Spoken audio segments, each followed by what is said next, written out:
ওস্তাদ, প্রথমত সুন্দর দেখে পরিষ্কার পরিচ্ছন্ন মতো একটা গরুর গোয়াল সিলেক্ট করতে হবে।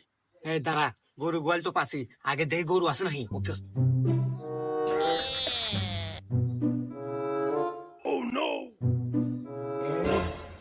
গরু আছে, গোয়াল ঘর তো পেলে আমি। এখন দেখ তারপর কি আছে। তারপরের কাজ ওস্তাদ, 100% খাঁটি হালাল সরিষার তেল লাগবে। তারা এই যে খাঁটি সরিষার তেল নিয়ে আসি। হ্যাঁ, তারপর তারপর তারপর হচ্ছে এটা পরিপূর্ণভাবে সারা শরীরে ভালোভাবে মালিশ করতে হবে।